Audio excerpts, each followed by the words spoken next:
Bienvenue sur le podcast du Boulot Enchanté, l'accompagnement en réalisation personnelle. Je suis Amélie et je vous partage à travers ces quelques mots mes réflexions pour mener une vie plus consciente, libre et responsable. J'ai à cœur que chacun, si tel est son souhait, retrouve la connexion à qui il est, au-delà de ses identités temporaires, et exprime au monde son unicité.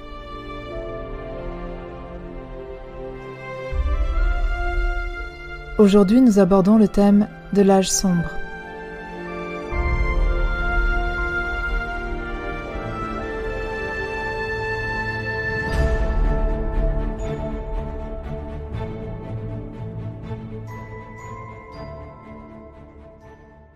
Dans l'histoire de notre civilisation, les temps que nous vivons actuellement peuvent s'apparenter à un âge sombre.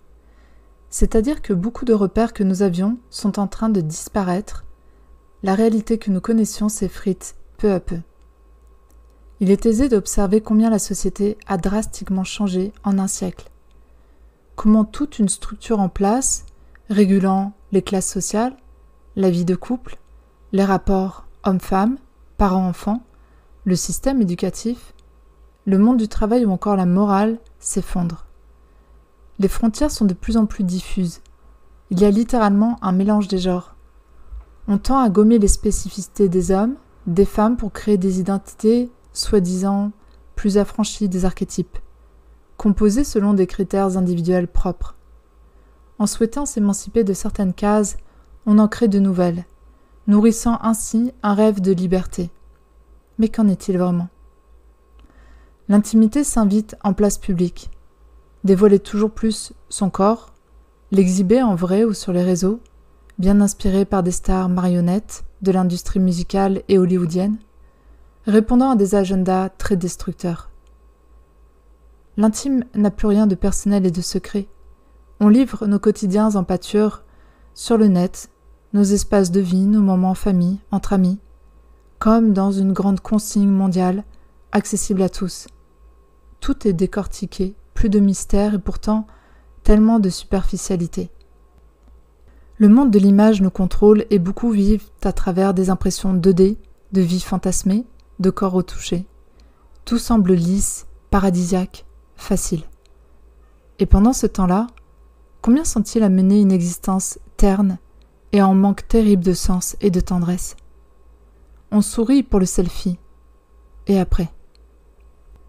L'éducation poursuit son travail de déconnexion à notre réelle nature, nous abreuvant encore et encore de connaissances qui ne nous élèvent pas.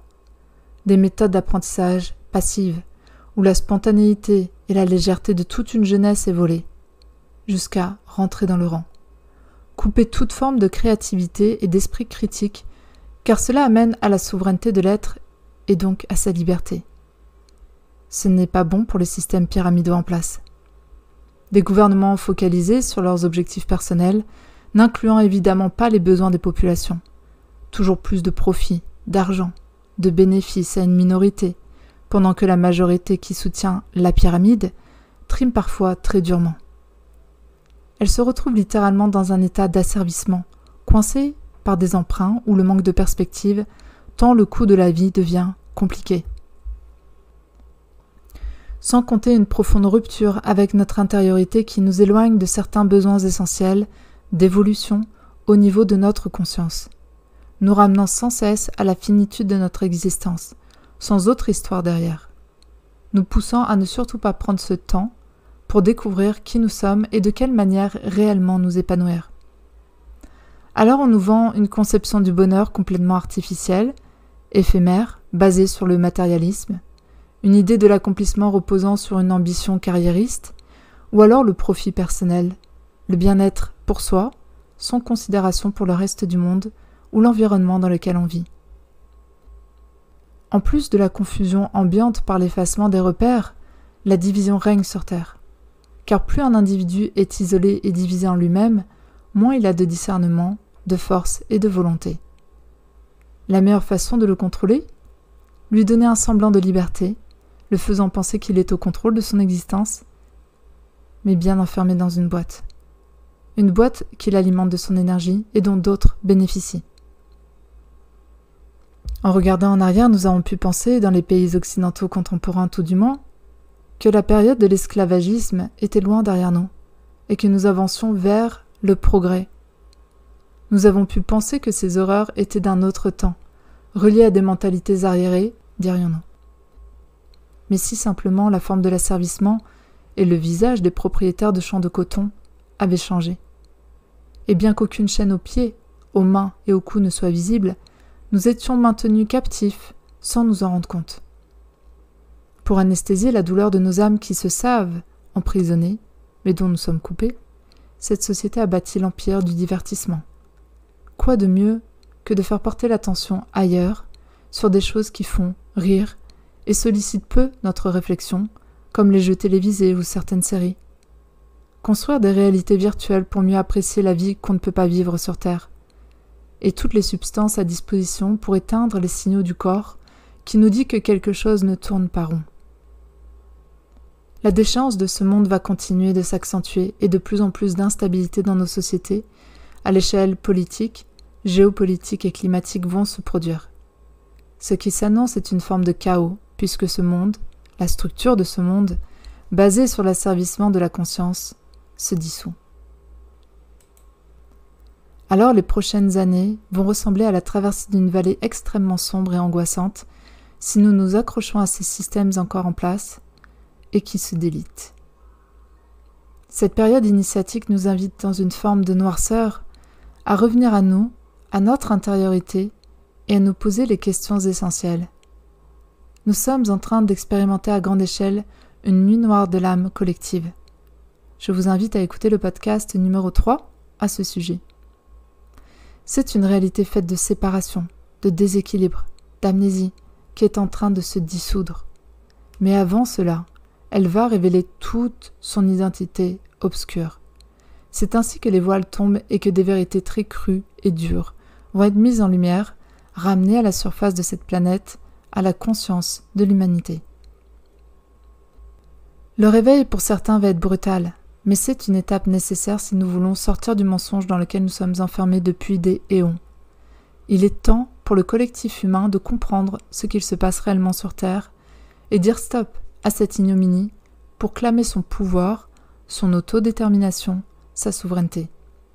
Ceux qui manipulent réussissent car d'autres, en face, ont abdiqué depuis longtemps, par la contrainte, leur pouvoir, jusqu'à se convaincre qu'ils n'en ont jamais eu.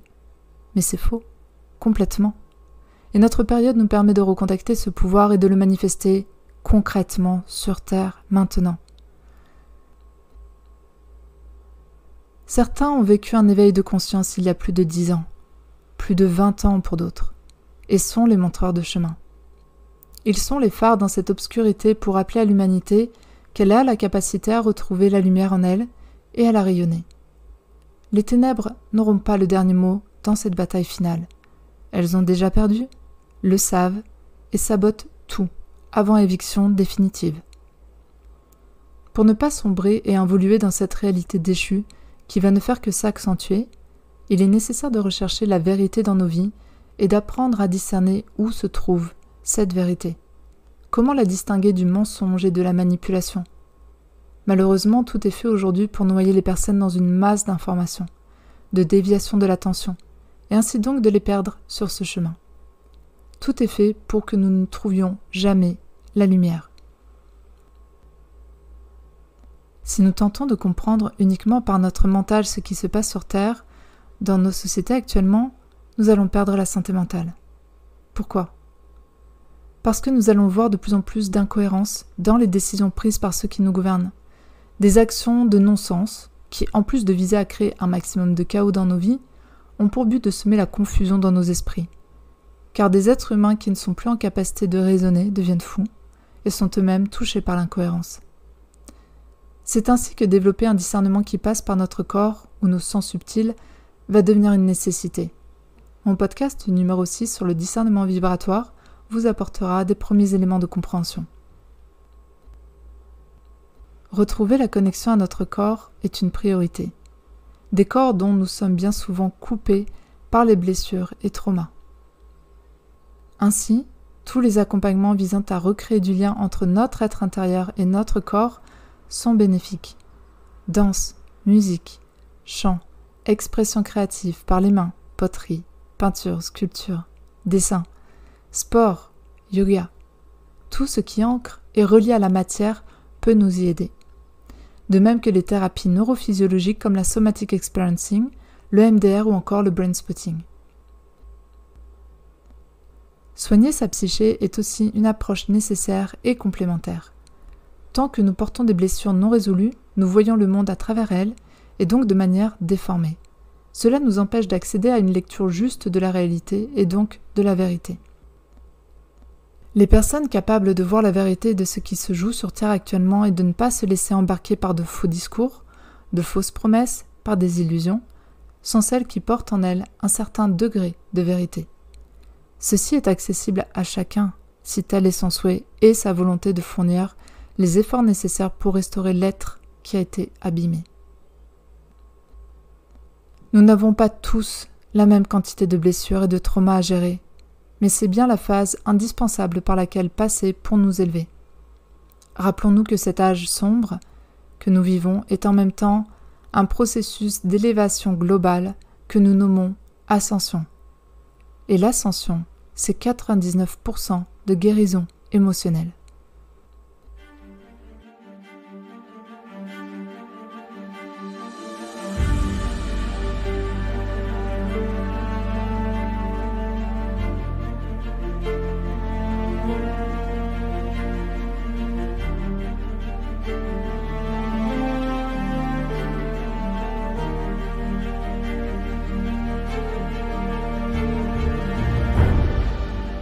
Alors choisissons la réalité que nous voulons expérimenter et la voie à suivre pour les prochaines années, afin que cet âge sombre ne soit pas notre quotidien, mais un film très désagréable que nous allons tenir à distance et qui sera pour nous une réalité parallèle dont nous serons préservés.